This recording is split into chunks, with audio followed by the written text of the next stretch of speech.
Okay, Representative Devon, whenever you're ready, we do have a quorum. All right. Well, thank you, Julie. Thank you for, I know we're trying to, your technologies are not your fault today.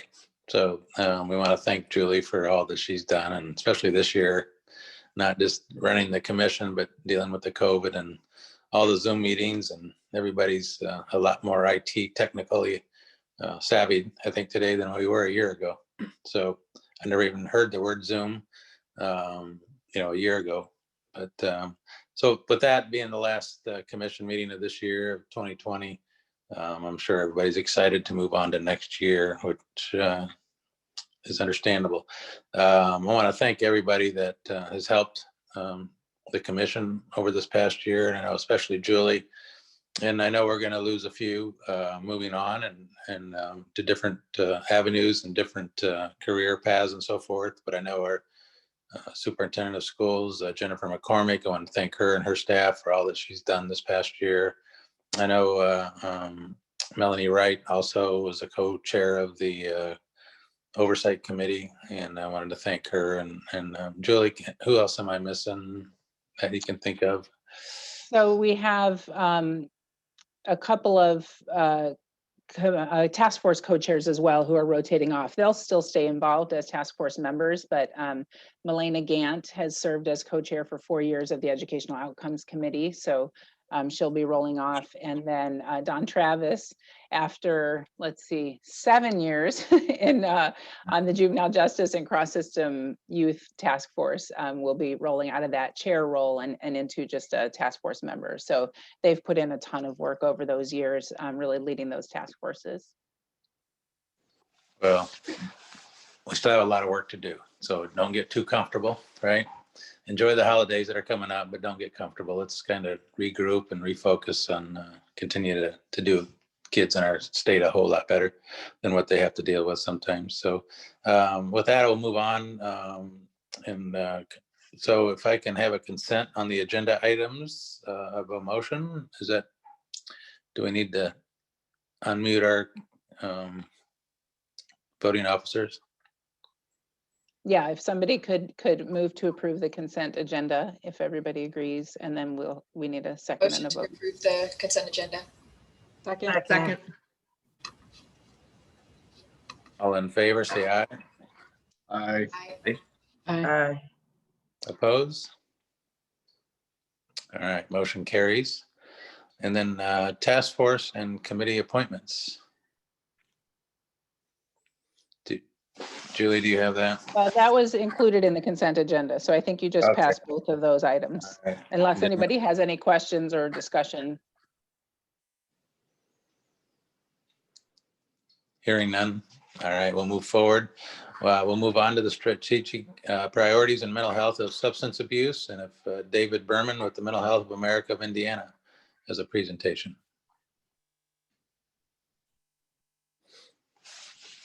Okay, can everybody see that? Yes.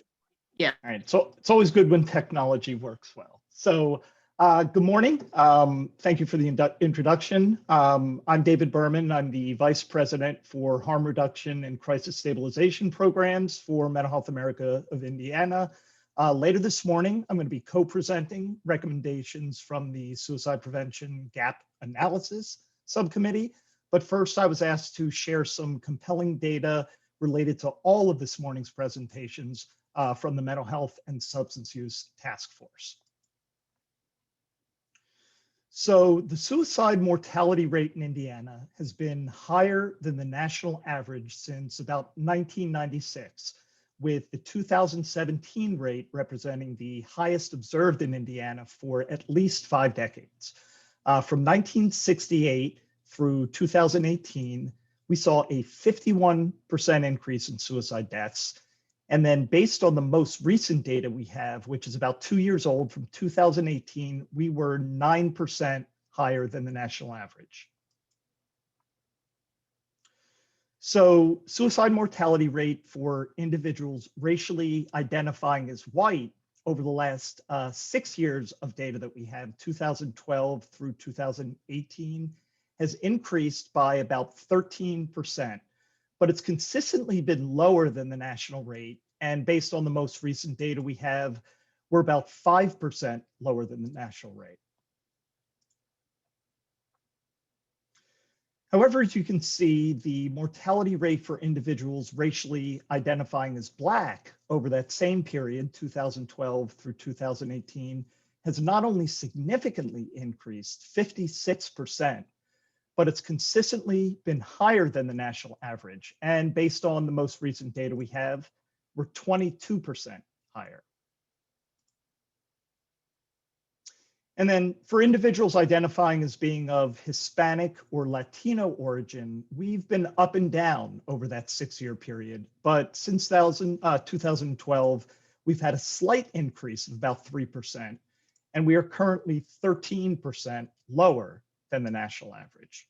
Overall, significantly higher, but as you can see, between the white and Latino Hispanic races or origins, we are lower.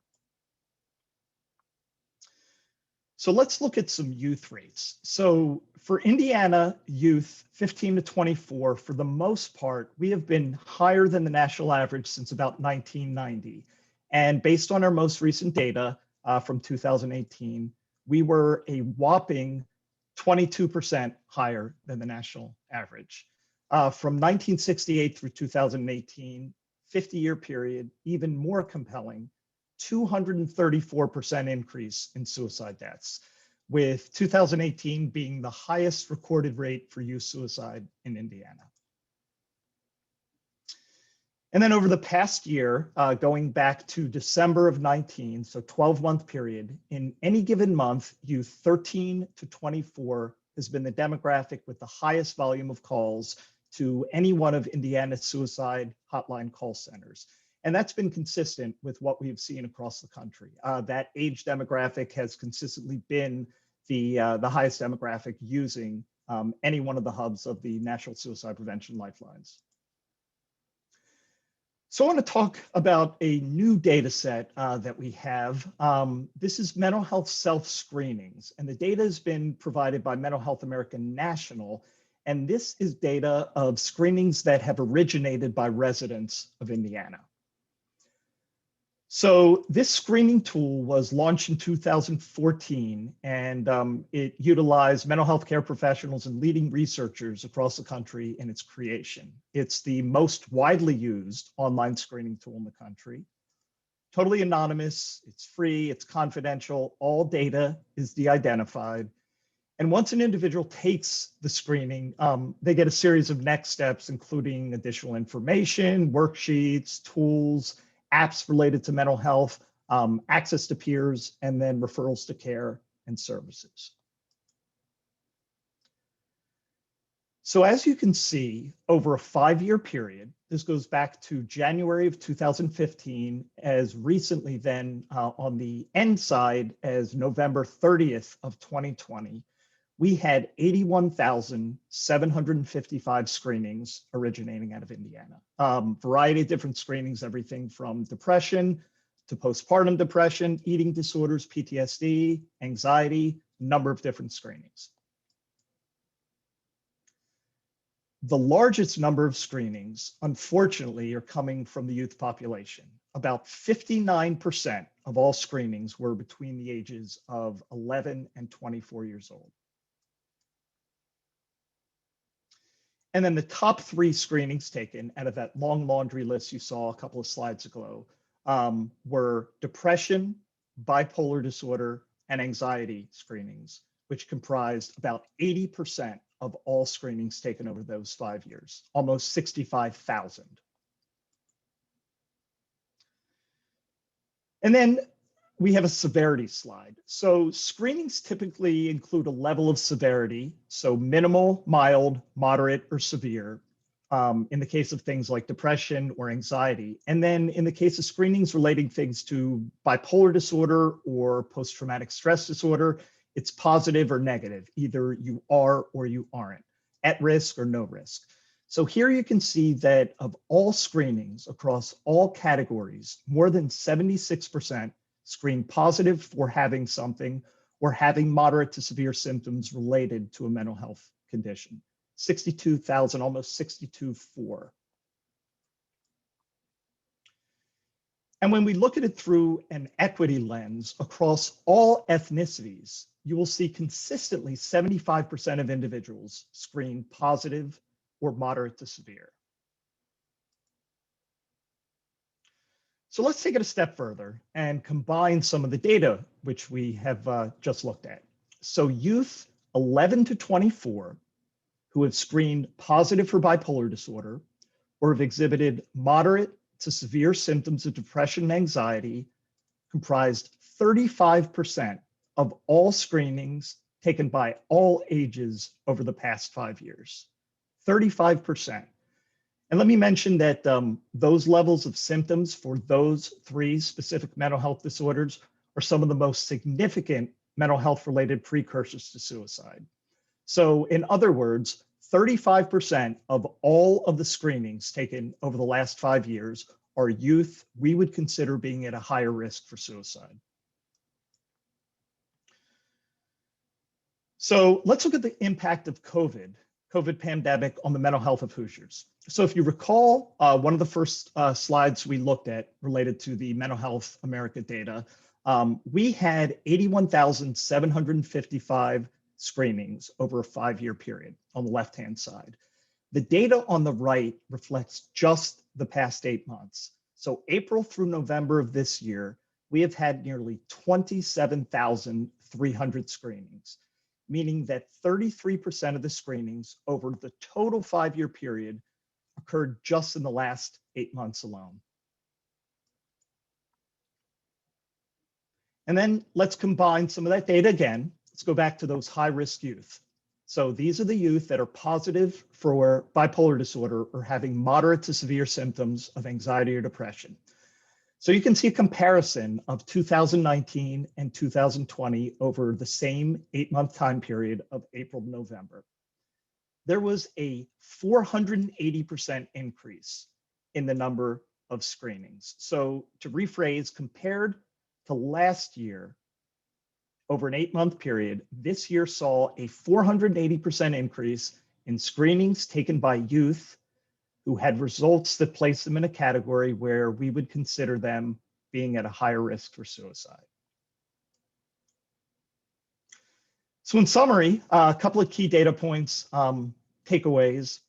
The suicide mortality rates in Indiana have consistently increased over the past 50 years and are higher than the national rate overall.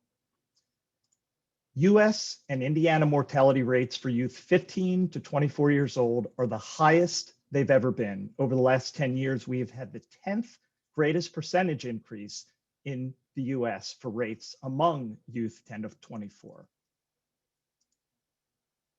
There's a significant number of youth in Indiana experiencing moderate to severe symptoms of depression, anxiety, or being positive for bipolar disorder, all of the major precursors to suicidal thoughts, suicidal related behaviors. And most of these individuals, unfortunately, are self-reporting having no further intention for help seeking. And then finally, Indiana needs an increased focus on suicide prevention and intervention efforts, especially those related to youth and racial and ethnic disparities. Any questions?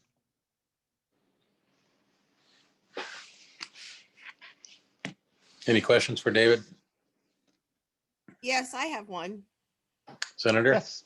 Thank you. I just, in the last, your summary, you said the youth are self-reporting and they have no intention of seeking help. Why then do they self-report? So it is a question that Mental Health America National has on their screening, what the next steps may be. Tell a trusted adult, do nothing, seek access to additional care. And those are just the numbers that have been reported. And that's what Mental Health America National, in conversations with them, has seen across the board, that an individual experiences symptoms, they're doing some sort of initial help-seeking behavior where they are going online to identify what those symptoms might mean, but then they really have no plans on doing anything further, which is a major problem in and of itself.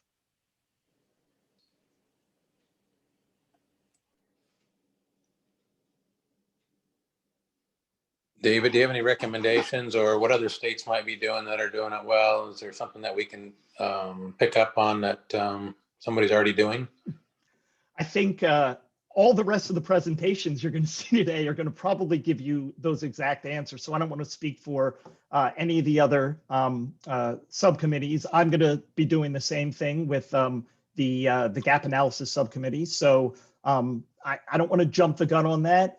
As far as other states go, off the top of my head, I don't want to rattle off something that's inaccurate, but I would be more than happy to compile a report of what other states are doing, and give additional recommendations based on that. Appreciate it. And I think you did a great job collecting that data. And I don't know, I guess if other states are doing as good a job as collecting the data, you know what I mean? As far as being accurate with their numbers, but it would be good to know that, if we can emulate other states that are doing it well to not have to reinvent that wheel. All of the data used came primarily from the CDC, their Wonder database. So it is nationally accessible data. And then I'm certain that I could get other states' data related to the self-screenings from Mental Health America. Being an affiliate has its benefits. So I would be happy to pull some of that data for you. Well, I appreciate it if it's not too inconvenient. And I have one last question about the data. Sure. So you said the most updated data came in from the year 2018. Correct. Did that come from the CDC's youth behavior inventory? And is that the last year we've done it in Indiana? No, it did not. And ironically, we are going to be presenting on that in a couple of minutes, the YRBSS and our recommendations related to that. Right. It did not come from that. Okay. Representative Devon, I have a quick question. Yes. David, do you have a sense of why Indiana's numbers are going up among certain youth, or just even if it's anecdotal? I think it'd be interesting to know what it's attributing to those increases. There's fact, and then there's David Berman opinion on some of that. I think that we, as a state, have a wide gap in services that are available, individuals that are in need of services, and mental health care providers, specifically for youth. We have a community mental health center system that has a waiting period. We have a scholastic system in Indiana that does not have enough counselors embedded within the schools. Personally, another, again, David Berman thought is that seasonal affective disorder and grayness is a very real thing and exacerbates pre-existing mental health conditions. And we are one of the grayest states in the country. And so, again, this is just a David Berman thought. When you take that and you look at the number of individuals, specifically youth, that have a mental health disorder or symptoms related to it, it just exacerbates it that much further. And there's a number of additional factual pieces of information, again, that I would be happy to compile a report through individuals at DMHA and other folks that are doing suicide prevention work here in the state. Thank you.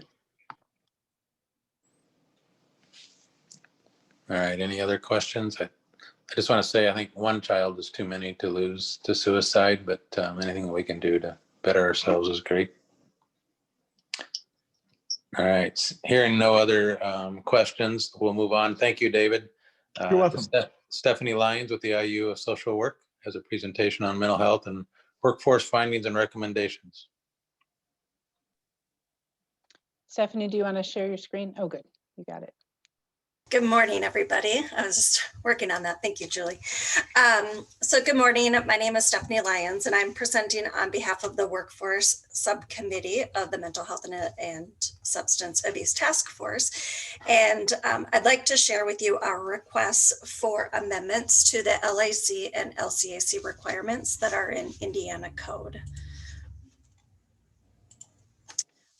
So to just give you an overview, I'm going to share some background information, data that supports the amendments, the university and professionals in the field's experiences, as well as our recommendations.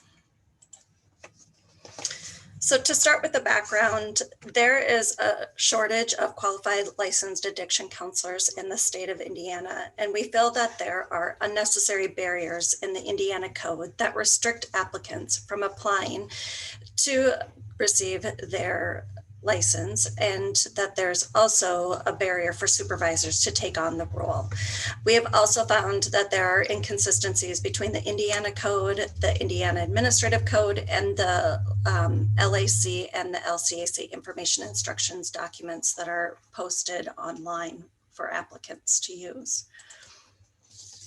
So in reviewing the IPLA 2019 data, it shows that there is a significant increase in LMHCs, LCSWs, and LMFTs. Sorry, my computer is popping up new windows for me.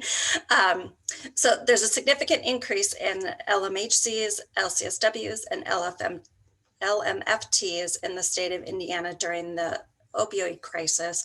However, there was a very minimal increase to the number of LCACs, and also only 537 dual licensed LCACs and 59 LACs in the state of Indiana during the period of 2019. Hey, Stephanie, before you move on, would you mind just saying what each of those acronyms is? Oh, yes, I'm for the sorry. non-mental health folks, thank you. Yes, I apologize. We're so used to our acronyms. So the LMHC is the licensed mental health clinician. The LCSW is the licensed clinical social worker. And the LMFT is the licensed marriage and family therapist. And they're all licensed through the IPLA. So this chart shows that the growth in active licenses for each of the different professions, and it does indicate a response to the growing needs for mental health services within the state of Indiana. However, the minimal increase in the LCAC during the middle of that opioid crisis and few dual licensed clinicians indicate that there are barriers for individuals to obtain the LAC and the LCAC.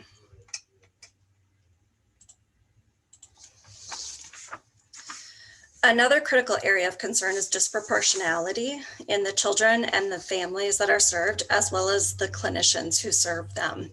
DCS data indicates that Black children are 1.65 times more likely to have an open CHINS case than white children, and that multiracial children are 2.34 times as likely as white children.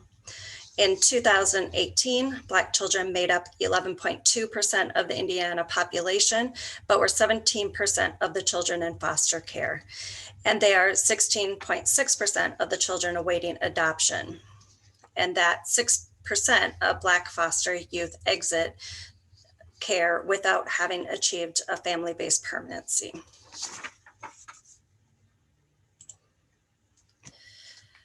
The cost to become a social worker is higher for Black students than it is for white students. Nearly half of the new social workers are first-generation college students, and the majority of MSWs serve high-need populations, where 35.1% serve substance abuse disorders and 34.4% report working with the child welfare system. These statistics indicate that racial and ethnic minority communities have less access to the funding required to meet their educational needs, which also has similar ramifications to their ability to meet the additional criteria of licensure as currently written. Also, this may indicate that the clinicians serving the Black and multiracial children are of differing races, which can also lead to disproportionality. So as a representative from Indiana University School of Social Work, we assist our graduates both at the BSW and master's level in their application to the LAC and the LCAC. We have students who or alumni, I should say, who have graduated from our program. And if during their time within their practicum experience did not have the foresight to determine that they wanted to work in an with an addictions population, they are unable to receive their LCAC because of the differing practicum requirements for our program than what is currently listed in statute for the LCAC. This may also be true for the licensed marriage and family therapist, as Indiana code states that they require 500 practicum hours to obtain their license. The LMHC is not impacted as it requires 700 practicum hours. It is unrealistic for our alumni to return to school in order to obtain additional practicum hours.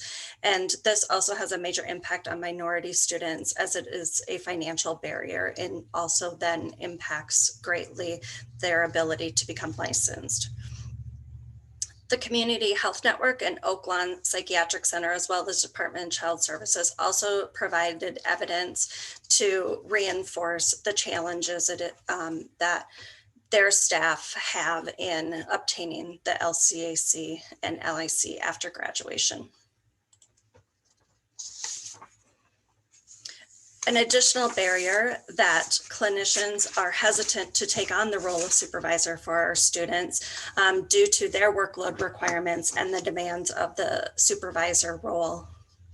Current supervision hours require that there are 2.9 hours of supervision for every 20 hours within a practicum, or 5 hours if it's a full-time practicum at 40 hours a week. So our recommendation is to reduce this to 35 hours, which is the equivalent of 1 hour per week for a 20-hour practicum. The implications for the clinicians to meet their productivity requirements, as well as to just meet their own clients' demands and needs, really is impacted when you look at the requirement to take 5 hours out of their work week to supervise a student.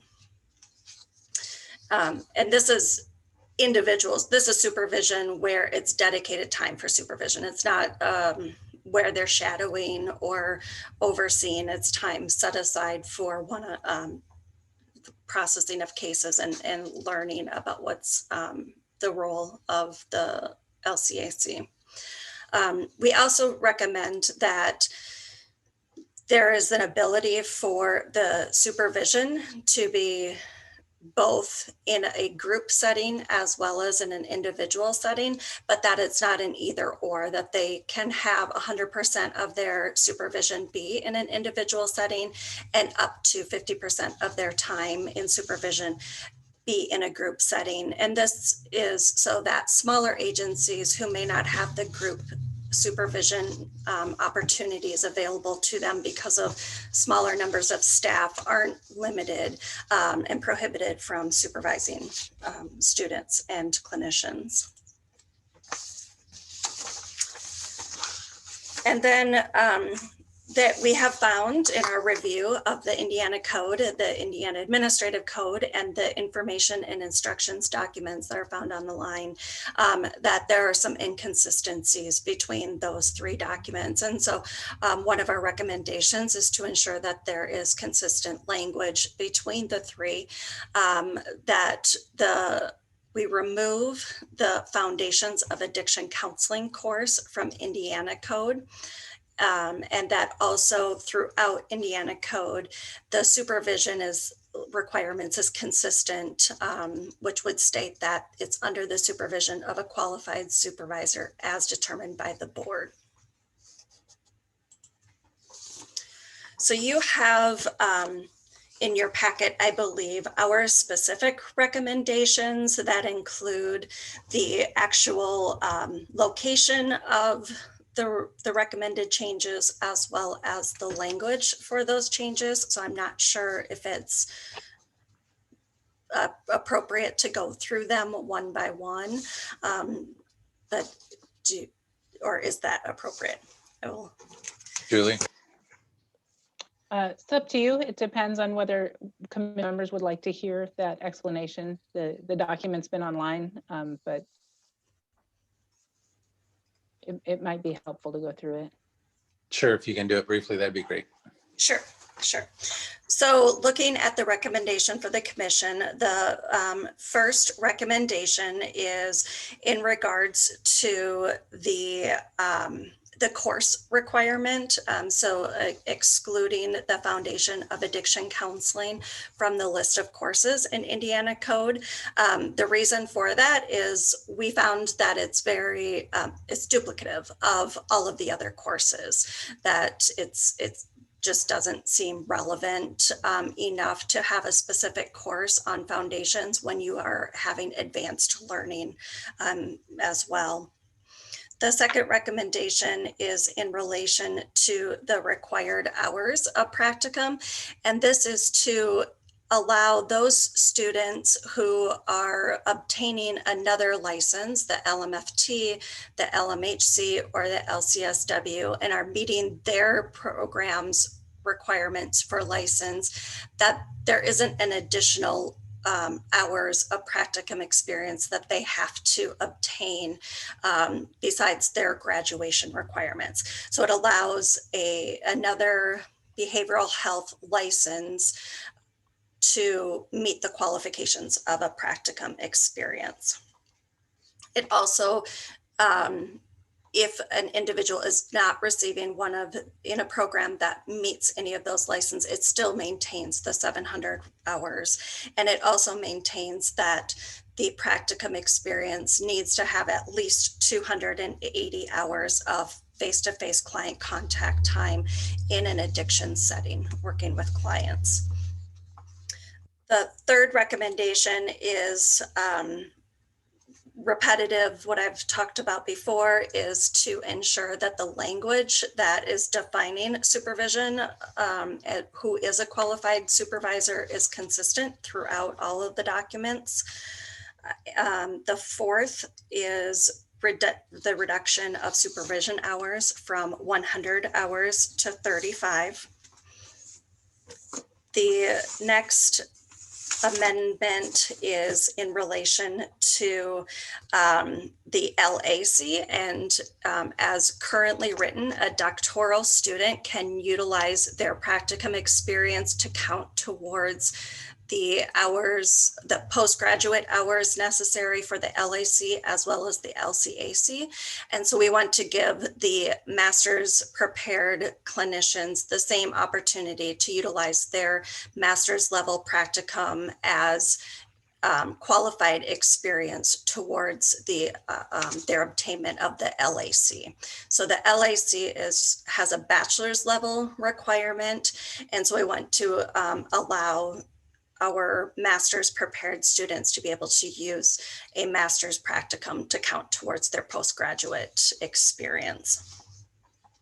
And then the final recommendation is that in relation to supervision time, and this is postgraduate supervision, is that up to 100 hours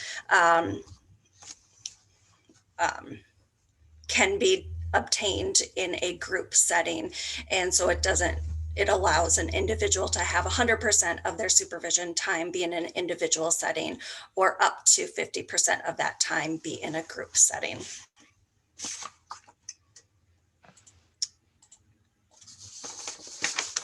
So with that said, our recommendations are for the Indiana Code to be amended to reflect the changes that were just presented, and that the Indiana Administrative Code, as well as the LAC and LCAC information instructions documents be updated so there's consistency within all three of those.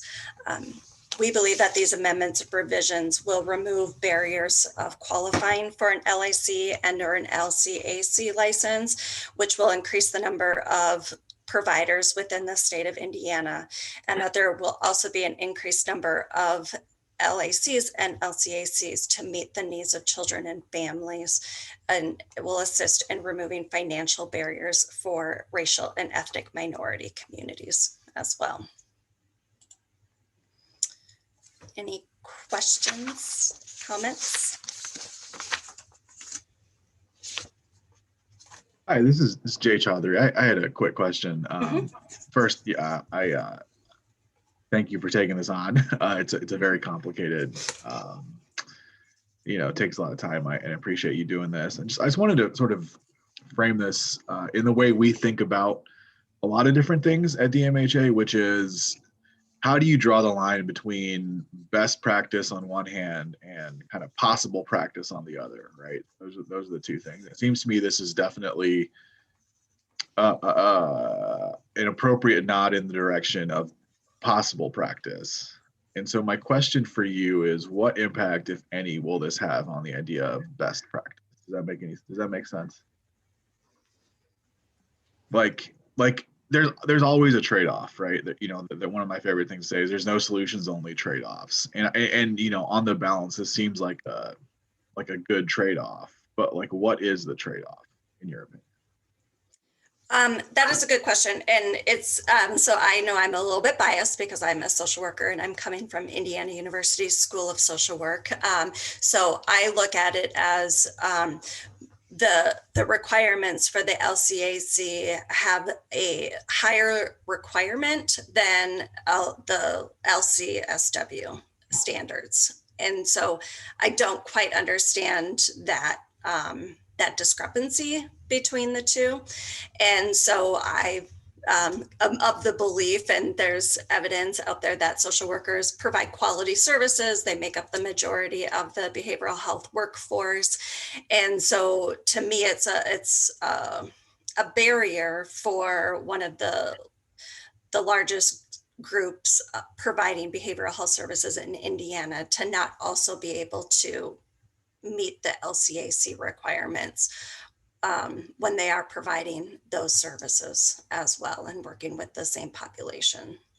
And so there's just the inconsistencies between the different licensing requirements, because it's the same for LMFTs as well as the LMHCs. There is a discrepancy between the number of hours that is required for practicum experience and the number of hours that's required for supervision. So it's trying to keep that all aligned. So one professional license meets the standards of the LCAC in order for them to be dual licensed. So basically, there's little to no trade-off in terms of quality, but there is a significant benefit in terms of reducing barriers. Yeah, that's my belief. And I'm speaking on behalf of our workforce committee as well, that we're not minimizing any of the requirements or lowering any of the requirements below what is the equivalent for the other licensed behavioral health professionals. Thank you. Mm-hmm. All right, Stephanie, thank you. Jennifer, do we need any action right now? Julie? You're still muted. Yes, sorry. Yes, finding my unmute button. Yeah, so they're actually asking for approval of those recommendations. Obviously, they're legislative recommendations, but they're not currently in a bill. So that would sort of be a further step. But I think what they're asking for is for the commission to approve the substance of what they're recommending. And that would kind of give them a commission endorsement to go forward and see if they can get those changes made legislatively, if not this year, maybe next year, just depending on timing and availability. So they're requesting that the commission approve the recommendations. And again, Stephanie mentioned it earlier, the actual recommendation form with the details is on the commission website and it's linked from your agenda. So you have the text there. All right, do we need committee members to unmute to make a motion? So moved. Second. We have a motion and a second. All in favor? Aye. Against? Aye. All right, motion carries. Stephanie, thank you very much. Very informative. Thank you very much. I appreciate it. Yep. All right, next we're gonna have Jason Murray with the Indiana Department of Education with David Berman as well. Okay, get to go up again. So we are the Suicide Prevention Gap Analysis Subcommittee, and we were formed in 2019. Our task was to look at the policy and service needs related to youth suicide prevention in the state, put together a long list of recommendations, whittle them down with input from numerous suicide prevention entities in Indiana. And then as well, we had some input from state suicide prevention coordinators from across the country. And we've got 4 recommendations for you today, and we'll go through them one by one. I'm going to hand this off to Jason Murray. Awesome. Thank you so much, David. So the first recommendation we're going to discuss and topic we're going to bring up is suicide prevention training in higher education curriculum. Usually when you have a mental health issue or a mental health crisis, you are going to see somebody who has a master's level or at least a bachelor's level education. Next slide, please.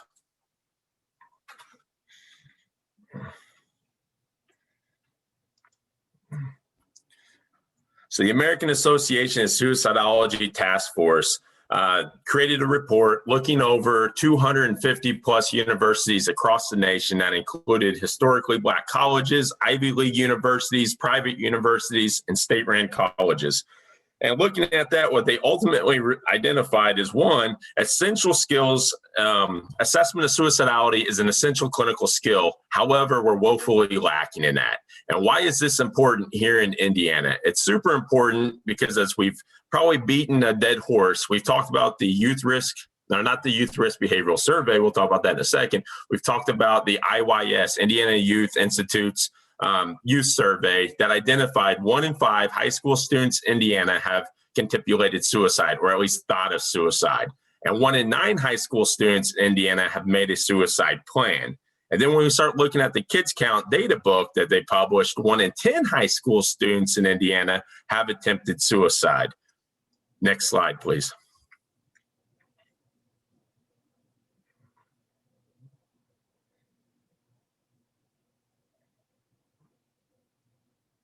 So again, going back to the training, another comment that was discussed, it was talked about that the education and assessment for suicidality is woefully inadequate. And this is across the board. I know when I went through my master's in counseling through IUPUI, my suicide prevention training was a slide presentation that my own professor created and then sent to us to review. It was about 10 slides. I spent 1 second on it, printed it out, and got the easy credit. And that kind of training and education, that needs to stop. Next slide, David. So less than half of accredited psychology grad school programs offer didactic training in preventing suicide. And this just isn't Jason Murray making this up or talking about it. This is coming from the American Association of Suicidology. When that's a national organization, reaches out, has a lot of spam. Our current director of suicide prevention with DMHA was a former member of the American Association of Suicidology. So when it comes to suicide prevention across the nation, AAS is who everybody looks at. Next one. Only 40% of social workers report having received instruction on suicide prevention in their graduate school program. And that makes me think, yes, I did not go through the social work program. I went through a few social work classes, but going through a school counseling program and focusing on mental health, if my suicide prevention training was just a PowerPoint presentation created by my professor, how many other students across the country received the same thing? Time was precious. At 19, 20 years old, I didn't see that as, that wasn't my issue, wasn't a problem I needed to see. Again, 3 clicks forward, printed out my certificate, I was done. And then, you know, off to being an adult.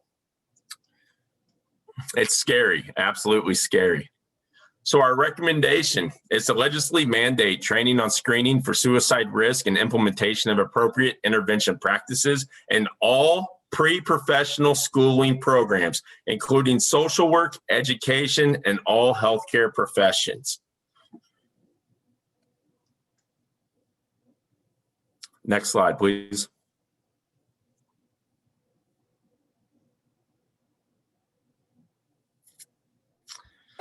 I'm sorry, David, go back one. I know that's making it difficult.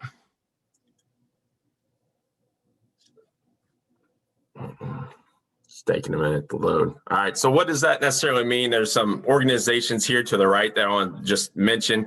QPR Institute. QPR stands for question, prefer, recommend.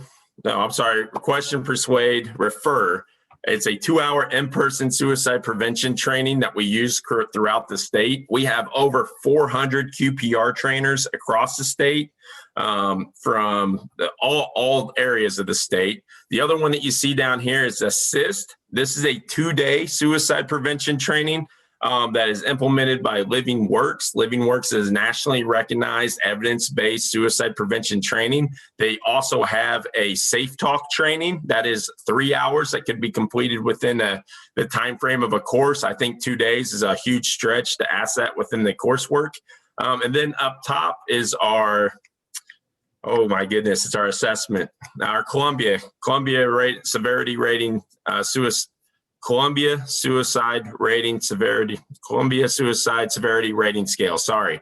The Columbia Suicide Severity Rating Scale, it's a 6-question survey that is just a screener. This is not an assessment. This can be utilized anywhere. At the Department of Education, we're really pushing this to be utilized within all of our schools. And their training on how to utilize the screener is free. And then connecting with DMHA websites and our community mental health centers around our schools to help get students that need the support connected with those services. Next slide.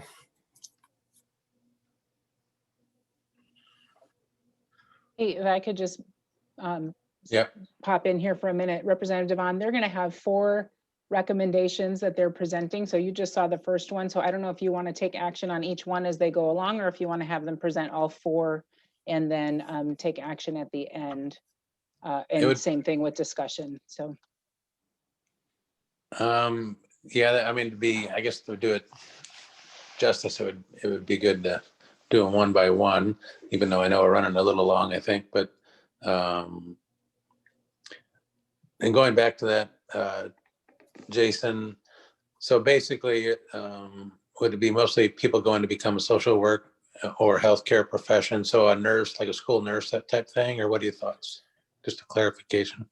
Yes, absolutely. Right now, we're looking at the programs. I would love to see some sort of 2-hour in-person suicide prevention training required at all bachelor level. So just as part of your general studies where it gets plugged in. But right now, our recommendation is just social work, education, all healthcare professions, because those are the ones seeing Hoosiers that are in crisis, that are needing those services. Are we saying all teachers too, when you say education? Yes. Teachers, superintendents, administrators. If you're getting it through the School of Education, you need to have suicide prevention training. Have we had any discussion with the credit hours needed? Would this be added to, or just instead of, you know what I mean? I think the way we're looking at that is we're hoping that it would just be instead of, and then we would be really talking about utilizing QPR Institute. That's a 2-hour in-person suicide prevention training. We have done this on the university once. Me and David had done the training. This would just be a 2-hour session that would take up 1 class period or 2 class periods.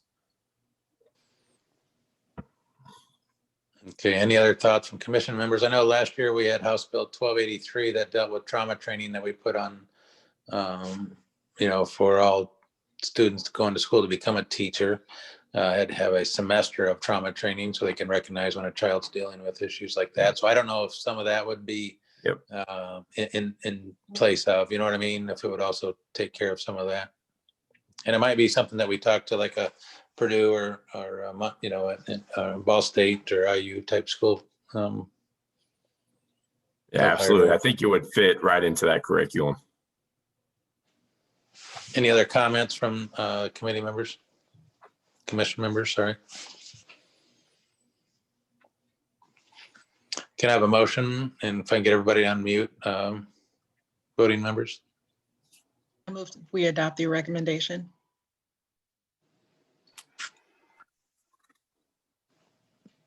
Do we have a second? I second it. Any other comments, concerns? All in favor? Aye. Aye. Opposed? Motion carries. All right. Jason, you're on a roll. Keep it rolling. Thank you. Next one, David. You should have it in front of you. All right, my computer, my beautiful state computer, and my Wi-Fi is going a little slower. Okay, here we go. Youth Risk Behavioral Surveillance System. I will refer to this as YRBS. This is my big hammer, and I really would like to get this through. If you are a parent live streaming this session, please, this is the one you want to pay attention to, because this is where we are really lacking in the state. The YRBS is an anonymous school-based survey that collects de-identified, keywords, de-identified data from 6 categories of health-related behaviors that contribute to leading causes of death and disability among youth and adults. We are able to get ideation data when it comes to suicide prevention, but we are not able to get attempt data. The YRBS would cure that for us as a state. Next. So where are we in regards to the rest of the country? If you're looking at this map, hopefully you're seeing dark blue, light blue, and some shades of white. I want to focus on that dark blue area. There's 45 states that currently right now at the CDC, their 2019 YRBS is current. There are 4 states that don't participate in the YRBS at all. And then there's us, Indiana, sticking out like a sore thumb, light blue. The latest data we have in the state of Indiana comes from 2015. I would like to let you know that the CDC offers something in the sum of probably $250+ million in federal grants. And we as a state, Indiana, we compete with all of those other dark blue states. And the YRBS is a CDC survey. And my father always told me, you dance with the one you brought. And when you apply for a CDC grant, you absolutely need to have the YRBS data in your application, because being a part of that application process, we have had almost every coalition for suicide prevention, every state agency on board, private entities, universities, all a part of our applications, and we have not received a single one in the last couple of years. And the big part of that, when I look at those who were selected, were states that were current with their YRBS. Again, Indiana's been consistently denied. We need to stop being denied, because these are those funds to assist us in building out our community mental health centers. These are our funds to assist us in bringing school-based mental health services. These are our funds to bring in crisis response services to get at the problem as soon as it starts, instead of just waiting until we can get somebody in 3 weeks later and then they're in a manic state. They're no longer wanting to go to their appointment. And what ends up happening is usually law enforcement gets involved, and we need to stop having law enforcement to be our first response mental health providers. Participation ensures that the state receives annual suicide-related survey data that complements the Indiana Youth Survey, as the IYS does not ask questions regarding suicide attempts. I had jumped ahead of my presentation, my apologies, but I think it's very important that we understand that we need to know what that attempt data.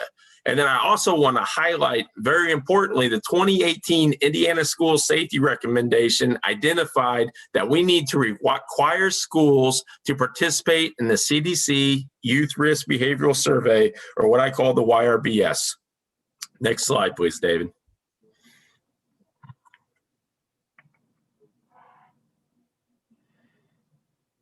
So when we do this, what are we legislatively asking schools to do? It's not very usual business for the Department of Education member to say, we need to mandate this for schools. The CDC selects 50 schools in each state. That is a very small number. We have over 300 and something school districts in the state.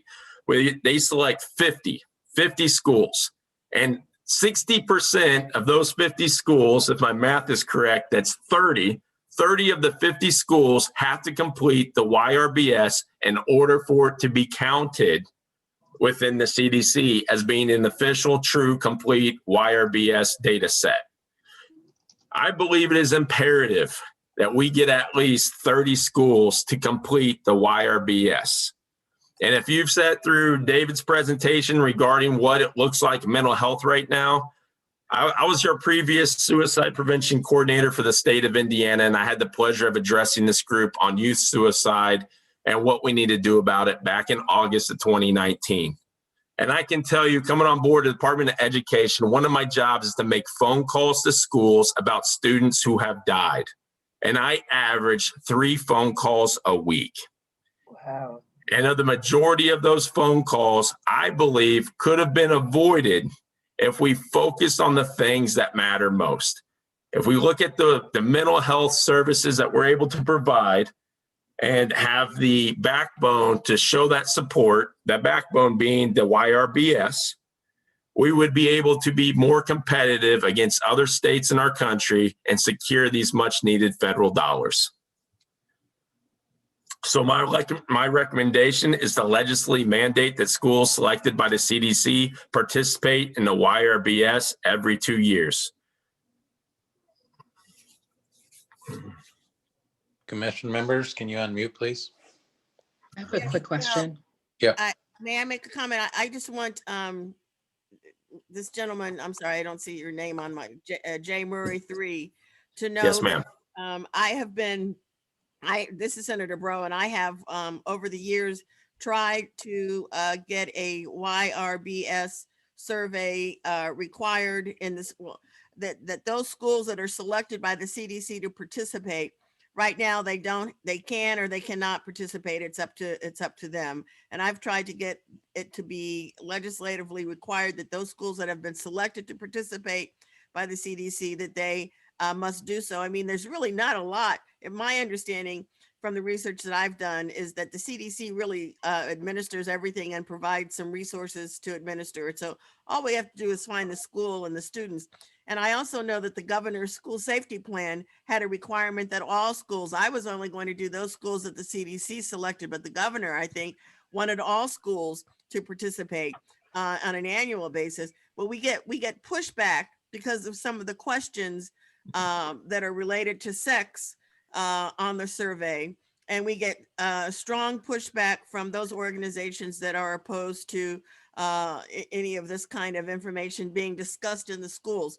So if there's a way that you can work with us and get your troops on the ground to really respond and reach out to those legislators to encourage, to insist that they pass this, we might be able to get it done, but we have not been successful in the years prior.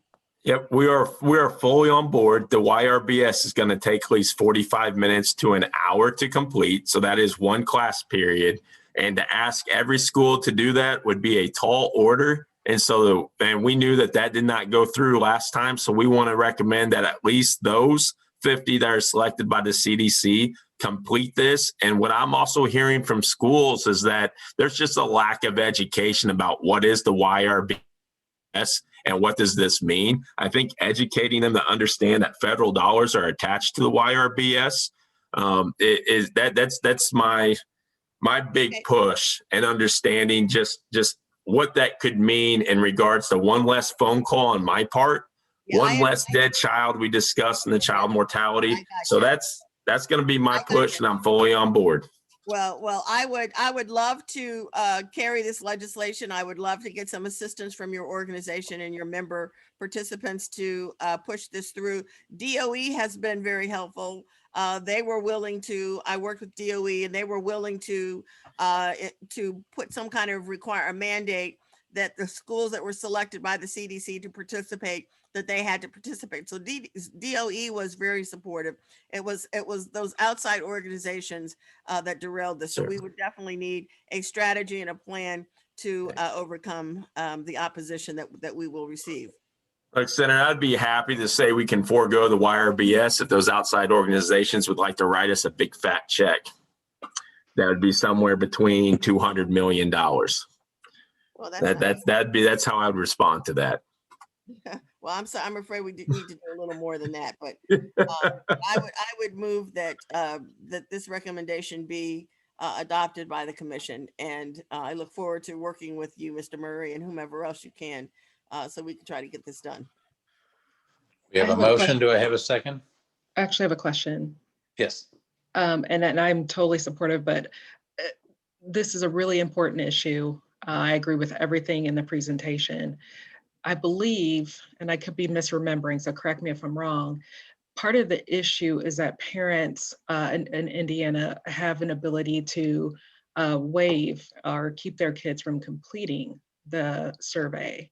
So if I'm correct about that, I'm curious to know, how do other states address parents being uncomfortable with their kids answering these questions? Are there suggestions you have for getting us around that? And if I'm incorrect, Jason, let me know. do you mind if I take that? Go right Let ahead. me just tell Bernice that that was a compromise. That's not ideally how we want to do it, but that was a Yep. compromise that was put in there in order to get acceptance from these organizations that were in opposition. No, that's what I'm saying. And then in practice, I know that parents have barred, and so you have schools that don't have a good number of kids even able to respond because their parents have said that they can't answer them. But ideally, Bernice, ideally we wouldn't have parents. Ideally, we wouldn't have that component in there. it's a voluntary survey, and from a scientific perspective with the survey participation, it's all voluntary, and it should be that way. And it is that way in every state. So any individual student can opt out, and any student who's taking it can decline to answer any question. And none of that actually affects the validity of our numbers. The issue is just that out of those 50 schools, we haven't hit 30 that are even administering the survey. So I think the parent consent is actually less of an issue than the school participation from my conversations with the Department of Health. And Julie, may I ask a quick question? Do you think that this even, do we need to do it legislatively? Could we mount some kind of campaign with the schools statewide so that when they are selected by the CDC, they understand what this is about and what's being asked, and they could just do it on their own without legislatively requiring them to do it? Yeah, I wish Dr. Box was on, because she would be able to better answer that question. The health department is making a huge effort. So the CDC administers the survey through all the state health departments, right? So ISDH is working with CDC to do the implementation of this. I know that this year, I mean, they've been really discouraged by the low participation. They have reached out to DOE to try to get some collaboration around reaching out to the schools. This year, they have put together a little sort of steering committee of various people. I've been invited to that as well. So I sit on that group to really try to brainstorm some new ideas to do exactly what you're saying, to kind of do more outreach and education with the selected schools. So they're working really hard on that. And if they're successful, now of course nothing is normal about this year, so it'll be hard to take this year as a test. But they really are working very hard to try to get the next administration, which will be spring of 2021, to meet that threshold. So that's what I can tell. I mean, I can't tell you if it does or doesn't need to be legislated. There certainly has been some partnership and some outreach, and ISDH, and with some help from DOE staff, I think is really working on improving that. And Cirilla has a comment as well. Thank you, Julie. We have been working, DMHA has been working with the Indiana Department of Health as well, because we administer the Indiana Youth Survey, which focuses on substance use among ages 7 through 12. And what we had realized, because the schools were overwhelmed with receiving the survey, 2 surveys every year, it was difficult for them to decide which one to use and not be overwhelmed. So we agreed to do it every other year, so just that we can engage participation. And that's been really challenging for this year due to COVID and the school schedule. So we're hoping with that and talking and engaging and working with Department of Education, we can get that done. So that is part of the reason for the every other year schedule, is not to overwhelm schools with too many surveys.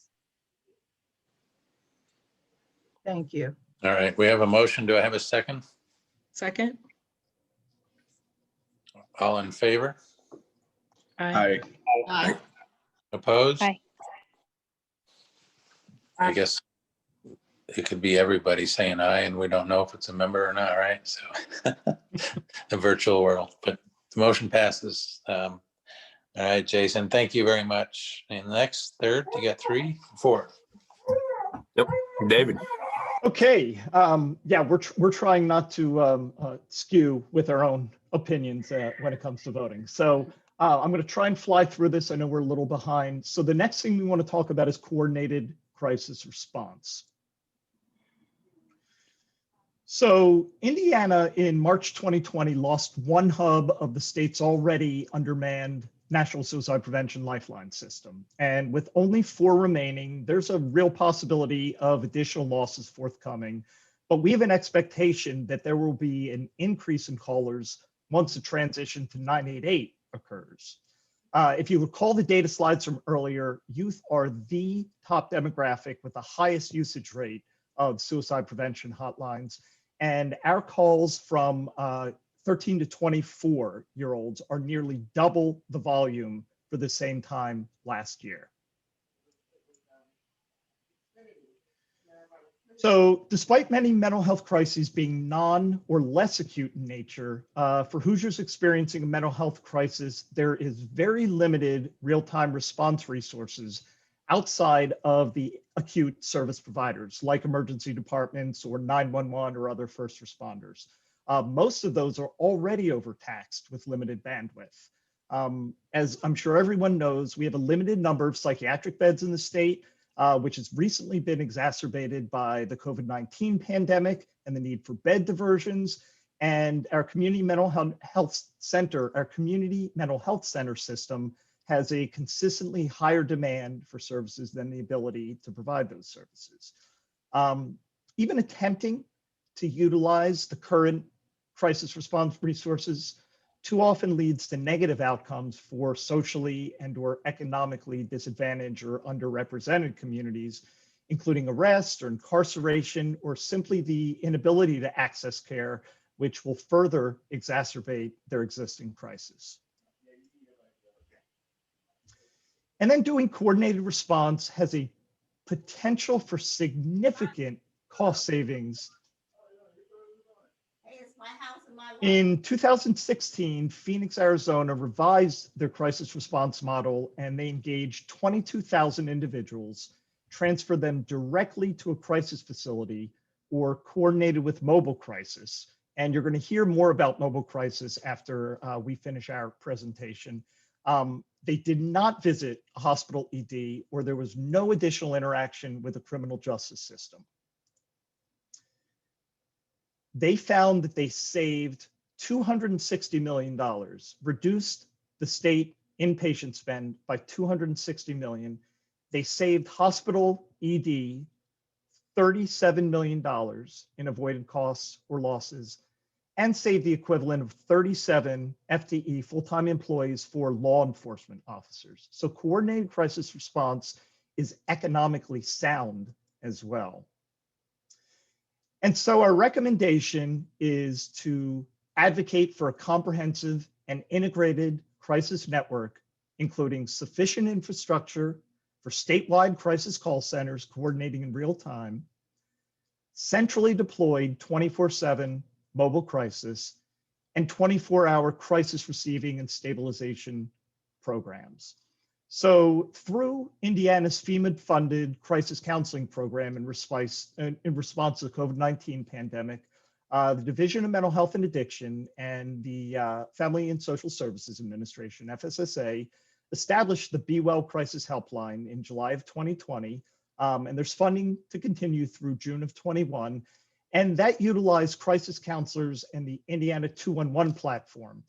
My point in saying that is that this has been shown to be effective as a crisis stabilization program within our continuum of care within the state. So we have recently shown that crisis stabilization does work.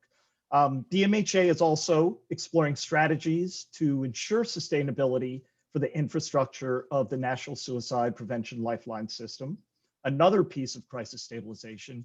And the Mobile Crisis Subcommittee, which again, you're going to hear from shortly, will give a presentation on their thoughts for crisis response, and will make recommendations regarding the efficacy and cost effectiveness of mobile crisis services.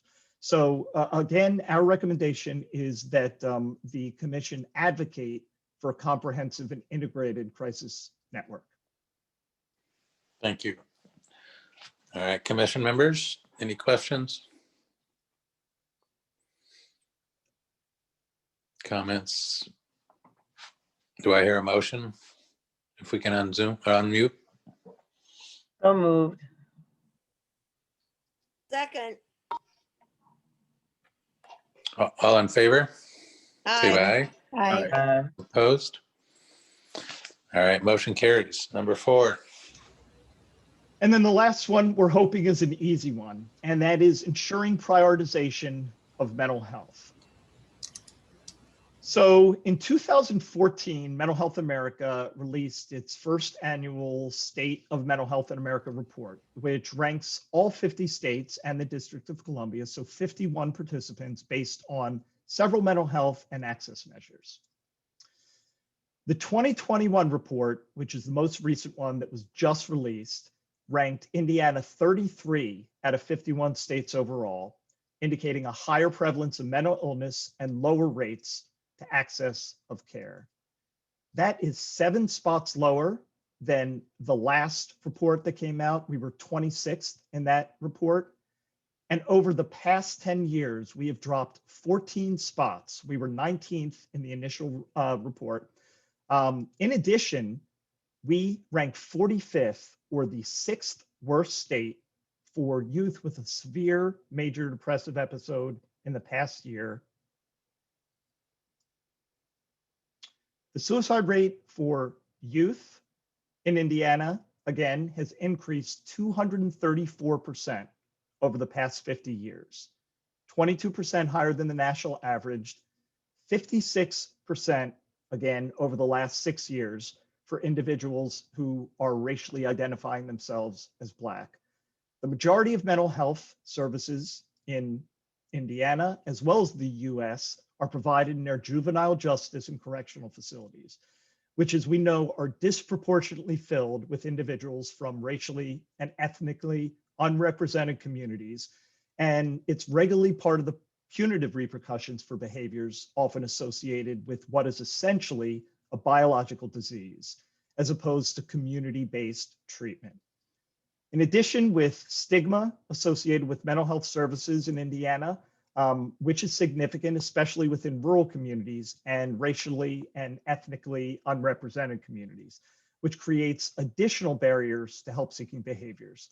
Despite the significant number of individuals that do not receive mental health services, because only approximately 40% of individuals in any given year receive mental health services, as opposed to those that actually have a diagnosed mental health disorder, what should be a diagnosed mental health disorder, or symptoms related to a mental health disorder. Even though we have a significant number that do not access services, the system is still really at capacity. We've made progress, but there is more to be done. And so our recommendation is that the commission advocate for mental health programs and awareness and suicide prevention as well to be prioritized across all branches of government. When the governor created his recovery pillar in recent years in response to the opioid epidemic, there was a promising renewed effort there was significant success, as far as the opioid epidemic. We've seen a promising renewed effort to ensure mental health programs are a priority in Indiana, especially in light of the current pandemic and its projected mental health impact. In the previous 5 years, there's been several key pieces of legislation enacted that address and enhance the provision of mental health services and programs in the state and programs related to suicide. However, given the continually widening gap of the individuals in need of services and the ability for them to access those services, as well as the inadequate number of service providers, we know the greater improvements are needed. So again, our recommendation is that this commission advocate for mental health programs and awareness and suicide prevention to be prioritized.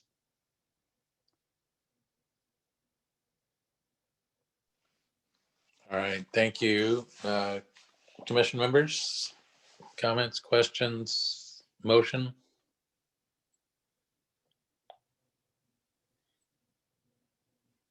Hearing no comments, can I have a motion? Move to adopt the recommendation. Second. All in favor? Aye. Aye. Aye. Opposed? All right, thank you, Jason and David. Thank you very much. We appreciate your time today. No, thank you for all your information. Thank you. Jennifer? Is it Tackett Deformeyer? You Sorry, gotta I say had that. to You gotta say unmute that right. myself. Yes, it's Dorfmeyer. Thank you. Thank you. Okay, so Jason and David are a hard act to follow, but I will try to be brief because we have presented this mobile response to this committee before. So I will just give a brief update on what we've been doing over the past year and then request some recommendations. So we specifically looked at mobile response, and just a reminder of what mobile response services are. They are a vehicle in order to provide mental or behavioral health services to youth and families that are self-identified in crisis or have been identified by a school or law enforcement as needing some support. And some of the positive impact that this committee found, as well as established throughout the nation, is that they empower families during crisis. They give a youth and family voice. One of the better benefits is that they link to more appropriate longer-term care rather than the reliance on emergency rooms or law enforcement. They support families in times of disaster or trauma. They collaborate well with law enforcement, provide access to behavioral health services within their own communities, and they provide connections between child serving systems. Also, this decreases the need for a higher level of care for many youth, and also decreases the use in the juvenile justice system and placement disruptions in child welfare, such as foster care or family disruptions. This is just a visualization of that it kind of flips the triangle between the higher intensity services or out of home care, and it flips it into lower intensity services first. So it provides access to programs that may help youth and families maintain intact rather than be out of their home, either in emergency room, inpatient setting, or in foster care, residential care, things like that. So we this year have worked pretty hard, and we worked on building a representative membership that includes many community mental health centers, lots of folks that have a version of a mobile response, typically for opioid use. We have schools, we have parents, we have just a great group of people working together with this. We reviewed Indiana mobile response programs, a lot of presentations, just thinking about how that may look on a larger scale and also what their strengths and barriers were. We have examined lots and lots of data through Medicaid from the years 2014 to 2018, and gives us a preliminary overview of what the youth are presenting in the ED, emergency department. And we also developed and distributed a statewide survey that provided interest in a mobile response, collaborative mobile response through the state. So the key findings for the Medicaid data was that the number of youth that went to the emergency department because of mental health crisis was about 10%. And it was around 12.7 annually for Medicaid. And youth utilized inpatient services was 25% of that 10%. So not all were connected afterwards. It's the story that tells. And an annual Medicaid total amount for inpatients was 11.8. So we had just under 25,000 youth that went to the emergency department because of mental health crisis, and they averaged 3.6 times per year and about 1.5 days per visit. And 18% of that, around just under 5,000, utilized inpatient services following the emergency departments for an average of 20 days. If that gives you an idea of costly services that those youth utilize. And those are just youth that we know of. Those are the people that showed up, not some of those that we heard earlier on those screens that are also experiencing suicidal thoughts and behavior. We also looked at emergency room visits for mental health crisis by race. So as you see that white youth are significantly represented, where Hispanic, Black, and Asian were significantly underrepresented. And we looked at top zip codes. Howard and Cass had the highest count, representing 46% and 57% of their mental health crisis. So then through the survey, we had a really great response. And we just really appreciate community participation in this. We had about 1,200 responses regarding interest for mobile response, and many of them were community members, but we did have some family that participated. Oops. This was the breakdown of who responded to the survey. So we had a nice representation. And what the caregivers felt like they needed most was support to know when to seek services. So when their youth were having a behavioral health crisis, when do they call? Access. So when they do call, can they receive services they need quickly? And in-home help if a hospitalization may be needed. So according to our community, I think that mirrored the same, that the community felt like families needed more access to support they can easily reach, so it doesn't take a laborious effort to receive services for mobile or for mental health services, and access to resources quickly. Just a little bit more about whether or not they felt like they had services now, and it appears that the majority of people felt that they could use more support and awareness around mental health services, and that they would use mental health services or mobile response services if available.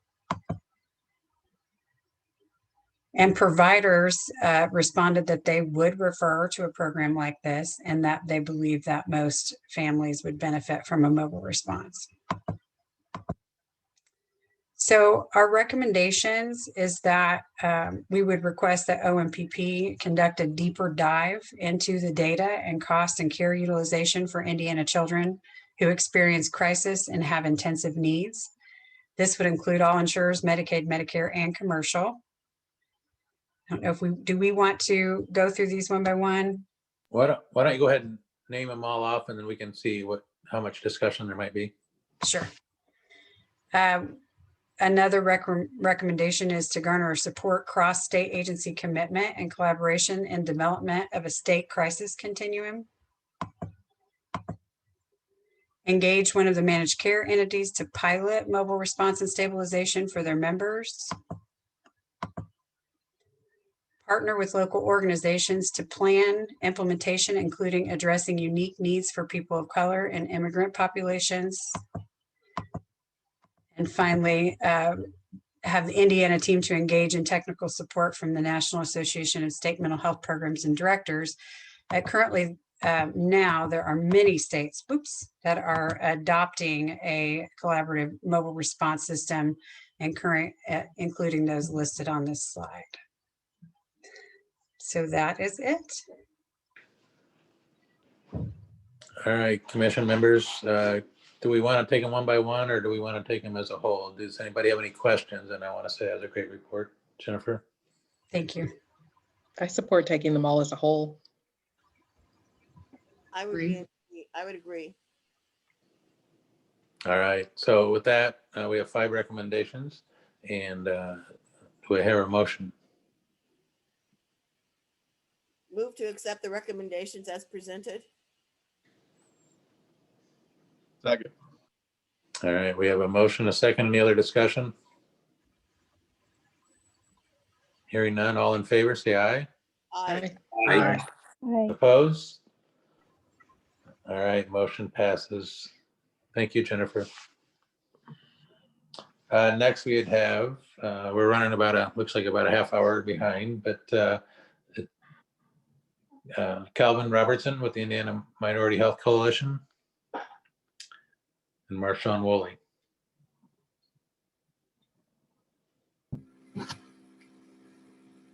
Morning. There you go. Calvin, were you going to share the slides or did you want me to? Oh, I can share. Thank you. Oh, there you go. Good.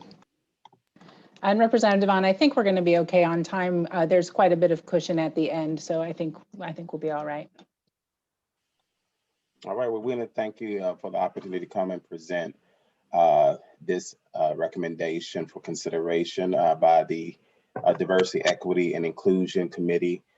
We've had some internal discussions and thought with the advent of many different departments as well as the organizations seeking to obtain someone that can help further the equity, inclusion initiatives within organizations and departments. We thought it may be good to create some sort of framework as in guidance. So departments and organizations will have a starting point for their search. And for those who have secured someone, to think about additional skill sets that may be beneficial to ensure that equity initiatives led by a staff member are prosperous. And so what we're proposing is that there almost is a prerequisite or readiness assessment that organizations and departments can do and employ just to see where they are along the continuum of equity. And so here are some of the recommendations that we're purporting for inclusion or for thought. One, just to identify some of the essential skills that leaders should have or develop as they are collaborating, working with entity leadership and staff to best integrate equity principle into practice. To evaluate current and progressive status towards becoming equity friendly. And so there's quite a few different tools, assessments that can be used just to find. We're providing a sample of that towards the end. But we think that if these things are in place, it will help, again, further the initiative. Some other equity-centered protective factors would be looking at the composition of governance. And we know that structures are different. So governance will be a board of directors within a nonprofit setting.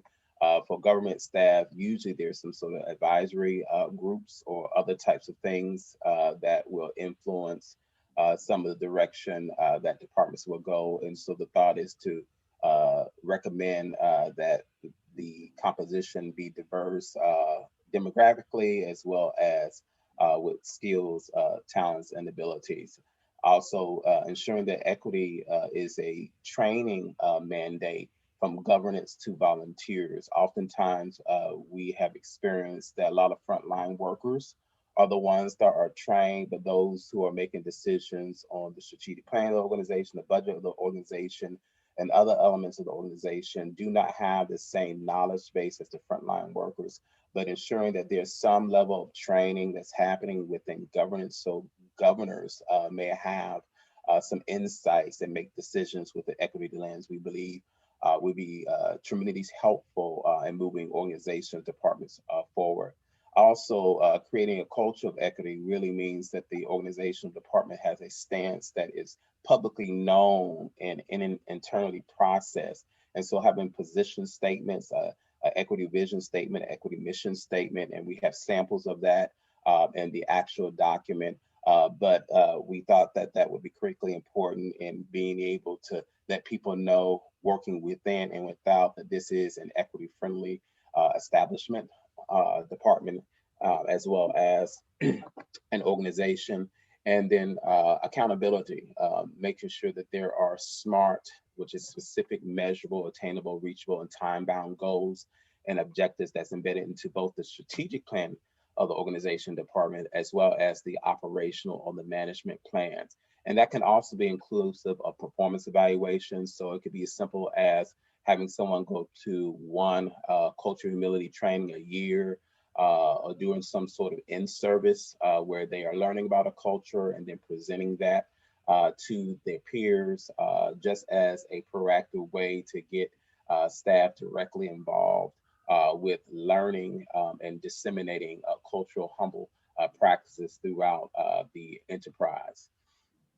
Also, to dedicate part of the budget to support initiatives. The old adage is that where someone's treasure is their heart also. And so if the real focus is to bring equity to the fore, you have to put your money where your mouth is. And so the recommendation is to have some sort of carve out that is provided by a department or a organization enterprise that supports equity. And it's a significant one, not a one where it's a $50 here you go type of, but something that says, you know what, we have a commitment to the cause that we are purporting. Another protective factor is to institute a team. We know that it can be driven by one person, but it's going to have ownership throughout, and getting other leaders throughout the enterprise involved in this equity initiative is going to be critically important. And our recommendation is that it's not just one person hired. Ideally, it would be a team of individuals with some specific roles, such as someone focusing on training and development of a professional. Another one is looking at the policies and the practices or procedures and protocols of the establishment. And then another one that is able to coalesce and really be that visionary to create an integrated methodology of not only infusing these practices and principles together, but also harnessing in such a way that people feel like, hey, we all are part of reaching this same goal. So that is another recommendation. And then last but not least, that whoever is hired, they report directly to the lead person of that department and or organization. What we do know about this space and place, that it becomes critically important that people see the associational link with the leader, because they see that as the organization really trumpeting this initiative in a very serious manner when the direct report is to the lead person of the organization or its equivalent, depending upon if it's a nonprofit or a state government. But that is the recommendation for equity-centered protective factor as it relates to this initiative. Now I'm going to kick it over to Marshawn Wiley, who's going to look at some other areas. Thank you, Calvin. As a part of this project, we also looked at the traits of the kind of leader or manager that you want in this position. We believe that they need to be a visionary. They have to be able to cast an overarching vision. They have to be able to have a strategy that speaks to the entire enterprise, and they have to be able to be identified as a visionary and as a leader. We recognize that this position within an organization will have to be a leader as well as a manager. So there's both the setting the vision, but then also the execution on tactical aspects, programmatic aspects, being able to manage an administrative team and getting them to adopt a culture of equity. As a part of this project, we also appreciated the reality that they need to be a communicator as well as a diplomat. The idea is that you would have to be able to go into an organization, and if you're going to see change from that leader, they have to be able to communicate a vision that moves the organization forward, but also appreciate that they're coming into an organization and they have to meet people where they are. And so it's both the ability to effectively communicate both verbally and in writing, but then also continue to hold the team collectively accountable. And so these were major attributes that we were thinking would be a part of any position working in the equity and inclusion space. And so just as a sample of the tools that is also in the recommendation, we just wanted to take a minute and just show you.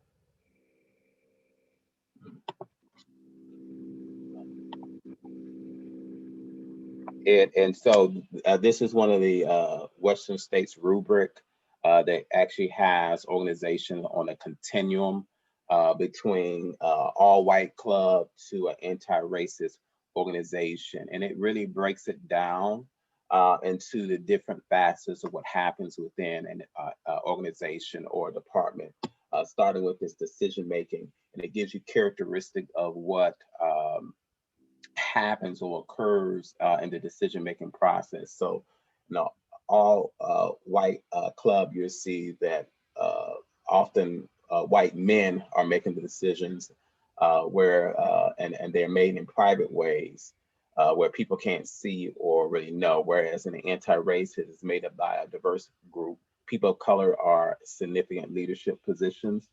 And everyone in the organization understands how power is distributed and how decisions are made. So it's much more transparent. And this document, along with the other resources, highlights other things like the budget, money from, accountable to, looking at the infrastructure layout of things, the power and pay, location where services and programs and things of that nature are offered, who constitutes members. It also highlights the culture and just shifting the culture organizationally and the characteristic to look at the programs and how that is structured, how it's developed, how it's carried out. And so you'll be able to look at all these tools and resources at your leisure, but we did at least want to highlight one of the ones that are included, that are available, that addresses not only this, but also things like LGBTQ or think of religion and things of that nature. That's all included in the couple-page recommendation that you should also have of the Banana. Julie, is that something they already have in their emails? I know you had posted on the website. Yeah, the full resource packet and the recommendation form. Am I still with you? My computer did something funny. Yeah. The full recommendation and the resource packet are on the website and linked from the agenda as well. So everybody should have those available to review. And then we're going to pause on the question and answer because we have another tag team group that we're working with who's going to present, and then we're going to entertain questions and answers at that time. Thank you so much. And I'm going to turn it over, I think, to Latrice.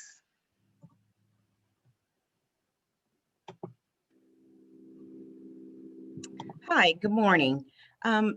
Julie, do you mind sharing the PowerPoint? Sure. I'm going to keep this short and simple and sweet. My name is Latrice Thompson, and I am the Deputy Director here at the Indiana Department of Child Services. And I had an opportunity to work with the Curriculum Subcommittee for the Diversity, Equity, and Inclusion Committee.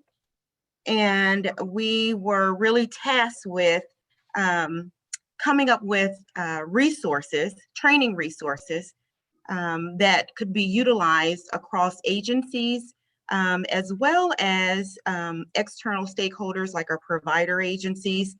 And the work group was comprised of various members from state and private agencies. We were able to start out with, next slide, we were able to start out with working collaboratively with another subcommittee, which was the Common Language Subcommittee of the Diversity and Equity Inclusion Committee. And some key terms were identified to begin us to start looking at resources to gather for training purposes. And those key terms really included implicit bias, cultural competency, equity and racial equity, disparity, disproportionality, inclusion. We also looked at resources as it relates to LGBTQ+ and disability. One of the things that we also we had took the opportunity to research those key terms And then we wanted to, as a subcommittee, really take a look at all the resources that we had gathered based on those key terms and developed a rubric. And this rubric, I believe, was included in a packet that Julie uploaded. And we wanted to take a look at, as we were scoring the resources that we gathered, really looking at appropriateness, effectiveness, clarity, and adaptability. And this was a 5-point Likert scale. We then took the time after scoring from that rubric all of the resources. A lot of this work took over a year to do because, as you all may know or may not know, there's a wealth of information out there on equity and inclusion and all of the key terms that I identified earlier. And so we really wanted to make sure that we were looking at resources that were reputable. National agencies had already implemented some trainings. There were a lot of training tools that could be utilized. And so really, we in the agency, in the state of Indiana, are working towards equity and inclusion and in diversity, which requires increasing cultural competency by seeking continuing education and making individual, organizational, and systemic changes as a result of that education.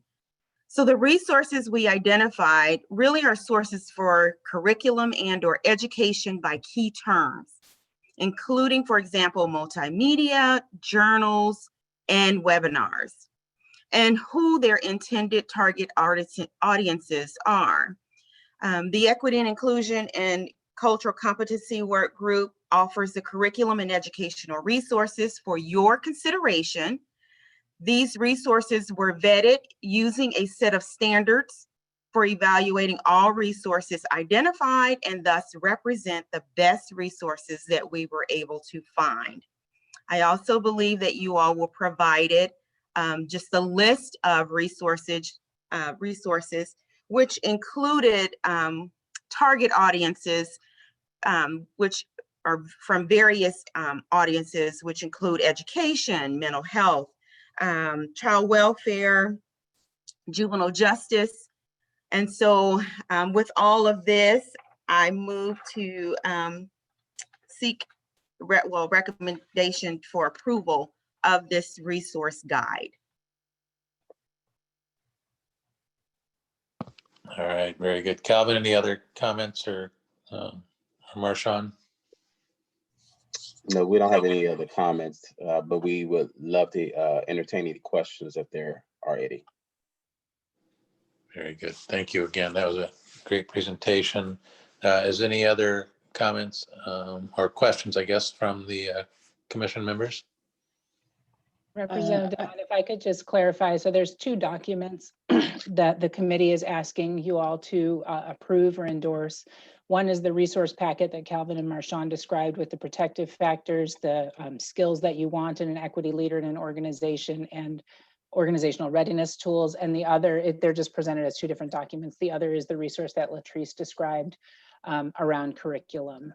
So I just wanted you to know those 2 documents are there, again, linked from your agenda. And I think they're asking for a single motion to approve both of those resources. Very good. I have a quick question. Yes. Great presentation. I love this. So thank you all for your hard work. You might have said this, but how will these, assuming that these are adopted, how will they be promoted and people be aware that these are resources that they can use? Do you guys want me to take that one? Yeah, will you please, Julie? Sure. So that is always like the perpetual question, right, with the Children's Commission, is after you all approve or adopt something, then what? And so I think we can always do a better job on that. But initially, the plan would be to work with the Communications Committee of the commission, which is, you know, the communications director of all the different state agencies represented on the commission, to try to help communicate these things out internally within their own organizations. They will, of course, go on the commission website. They'll go out in the email update that I do after every commission meeting. And then hopefully, from there, we kind of rely on those folks who know about it to then continue to spread the word. But I would love additional ideas or assistance in getting the word out once these things are approved, if they are. Julie, can it be tied to our app anyway? That is an interesting question. I can certainly explore it. Do you guys know we have an app? No, I didn't know that. Where is the app? You can find it on the website. I can send you a link. The app is really specific to information sharing. It's an information sharing guide. So if I'm a school and I'm working with a child and I want to get some information from DCS, I can use this guide to determine like whether I can get access or not, or who needs to sign off. So it's really about information sharing and privacy laws is the purpose of the app. Okay, I have a information in the select your organization. Is that the same thing? Yes, that's the one. Yep. Then I already have that app. So where you say education, healthcare, child services, Department of Health, so on and so forth. You click that. Okay. Mm-hmm. Yeah, I mean, it's kind of a specific resource. So it might not be a place where someone would naturally look for these type of resources, but we can certainly look at placing them there as well. I don't. I've never really known how to use this app, so that might be a session one day as well, as how to really get the benefit of it. I'm happy to sit down with you and go through it. Okay, thank you, Julie. Mm-hmm. I move the adoption of these two tools. Second. Any other discussion? All right, we have a motion and a second. All in favor, say aye. Aye. Aye. Opposed? Carries. All right, motion carries. Again, great presentation. Our next presenter would be Latrice. Nope, that you are just heard from Latrice. Oh, okay. Next presenter is me. All right. And I will be two minutes or less, I think. We're going to finish on time. I only had a couple of updates for you today. One is in your packet, you have the meeting dates for 2021. Next year, it is the executive branch's turn to chair the commission. And per statute, the meetings are at the call of the chair. So John Hammond will be our chair again next year. And he has approved these meeting dates. So these will put them on your calendar, please. I will send calendar appointments as we get closer to each date, but the meeting dates for 2021 are in your packet. And the other thing that is there on the website is a report based on the Youth Engagement Summit. So if you remember the last time we met together, 2 days after that commission meeting, we had the virtual Youth Engagement Summit. Many of you participated, thank you.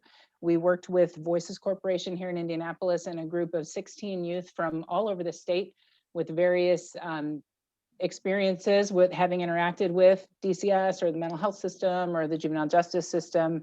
They presented a lot of kind of their own experiences and some policy proposals, had some great interaction with legislators as well as agency folks, again, many of you. So we got great feedback on that event. I think everybody really enjoyed it. And I want you all to know that the work continues, right? It was never intended to really just be a one-time event. So a couple of things that are still happening in follow-up. During the event, many people actually put into the chat, hey, we need youth on this committee, or we have an advisory group here, email me. And so we kind of collected all those opportunities and provided them to the youth so they could evaluate if they have the time and they're interested in joining some of these youth advisory committees that already exist out there. The other thing that's happening is, and I think I probably mentioned this last time, but this work was funded by a grant from the Forum for Youth Investment, which is a national group that supports children's cabinets all over the country. They were funded by Annie Casey Foundation and Seattle Foundation. So anyway, we still have a little bit of that funding left, and Voices is going to continue to work with a small core group of the youth, and they're going to kind of do follow-up projects in areas that they're interested in. So they're continuing to meet monthly and doing some research, and so some of you may get outreach from them. Some of you may already be connected with some of those youth. So they're working to kind of follow through on the ideas that they presented in the summit. So there's again, just kind of a very brief summary report linked on the website on that. And the last thing I just wanted to let everyone know is The Child Services Oversight Committee will be meeting this Friday. Representative Claire decided to go ahead and call a meeting before the end of the year. So they will be meeting on Friday from 9 a.m. to 11 a.m. And that meeting, just like this one, will take place via Zoom and will be live streamed. So if anybody's interested in watching, Child Services Oversight will meet on Friday. Julie, I think last meeting, did we make a motion to approve the 2 youth to become members of the commission? And Yeah, when will we take that action?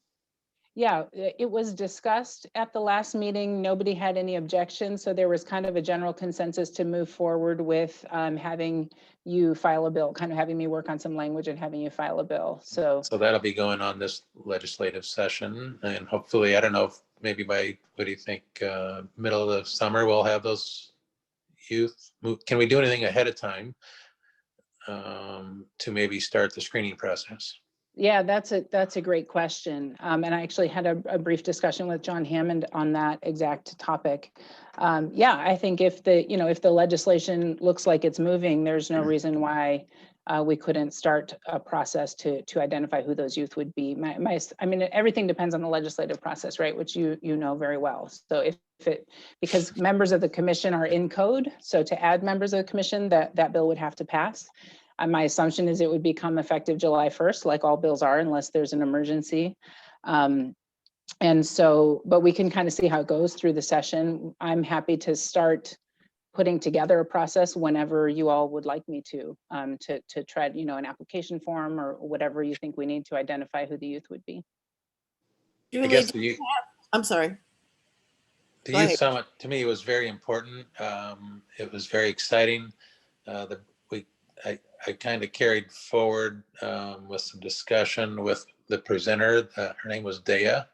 Dea was 21 years old. I don't know if those went into that breakout room, but Dea is 21, but she's been in the foster care system since she's been 14. But her heart's cry, her enthusiasm, and it just broke my heart. And so I reached out to her. We had another Zoom call. It was a couple of weeks ago, I think, wasn't it? Julie, and I'm going to try to meet with her at the State House with others to engage. And her cry was to stop the cycle. So she didn't want other kids to feel the pain that she had to go through or had the life. And so, and as you know, or some of you might know, a lot of my cry and plea is to how do we stop kids from having kids, right? So I do have a meeting with Dr. Box and our federal teen pregnancy agencies person. I think it's next week to try to discuss that if we can find ways to be a little more proactive and getting broken hearts from stop happening. So to stop, letting, and I don't know what it all is. I don't have the answers, but I just know we need to do something to focus on being a little bit more proactive. And we can always help kids, but my career goal is to put all of us out of business because we won't be a need for us because everybody's coming from a loving household. So with that. Representative, may I ask a quick question may I make a comment and ask a question? My comment is to you, Representative, and unplanned teenage pregnancy is something I've been working on for years and years and years. And there, a large percentage of our Medicaid budget goes to the birth and all of that. And if we could maybe somehow or another be a little bit more proactive with those dollars, I would love to work with you on that. And secondly, to Julie, do you have someone carrying the legislation? Have you gotten the legislation drafted and filed that you want? Representative Devon has filed it. Okay, all right, good. Well, Representative Devon, I would love to work with you on trying to stem unplanned teenage pregnancy. And it's just as prevalent in rural communities as it is in urban centers. Is it? I agree. All right, Julie, any other comments? That's all I had. And I don't know if in the last few minutes here, you sort of led into it with the youth member bill, but we were hoping to have just a quick go around of what folks are looking at with the legislative session. I know the other issue that we're carrying on, and I know Director Stigdon, I we talked about looking at putting a TCS hotline number in all the classrooms. And I don't know if you had any thoughts any more on that. Terry, anything? Any objections? So we're looking at putting a DCS hotline, I guess, either email or phone number. I'm not sure. I haven't seen the poster yet. So what it might look like to give access to children directly that may not want to call the police or somebody else, that they can go directly to DCS. So we have a few different posters, but they all have the hotline number on them, and they're all over the state. I just don't know whether or not they are in schools, and if they are in schools, are they in public areas, not in the Right. teacher's lounge or the office or something like that. So Where kids would have better access to it. So yeah. I guess we're one of, I think, 8 states that don't have it right now in the country. So that's something that we're moving on as well. Well, are we sharing our legislation for this session? Julie, is that what we're doing now? Julie, I've got Yeah. to go to the meeting at noon, but I wanted to thank Representative Devon for, chairing that this year. You've been very active, and I appreciate all you've done moving the Children's Commission forward. I've got to pop off for another 12 o'clock meeting. So happy holidays, everyone. Stay safe. I'd say Merry Christmas to everybody. Merry Christmas. Be well. Yeah, and I just wanted to quickly say that I was reached, some of the students from the Youth Voices reached out to me, and I'm trying to work with them now to get a bill that will focus on training, providing financial literacy, and that financial literacy should include not only the basics of how to open and manage an account, but also how to access state services like HIP and SNAP, and how to fill out a college application, a FAFSA college application. So trying to get that bill drafted. Anyone that's got any ideas or any suggestions on how to make that bill look, I'll be welcome to it. We're still trying to work out all the details. Is there an app for that? Not that I'm aware. You're into your apps, I see, huh?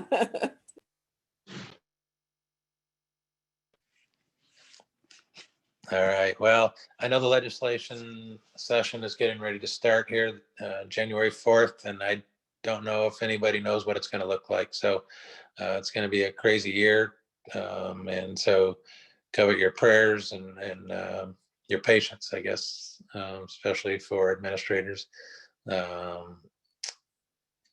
It's just a crazy year. And hopefully with this, we'll get past this here in the next few months with the vaccines that are going out, and get us back to some normal life. So again, Julie, thank you for all you do. Continue to hope you all have a great and Merry Christmas and Happy New Year to everybody. Merry Christmas, everyone. Merry Christmas, everyone. Thank Merry you. Christmas.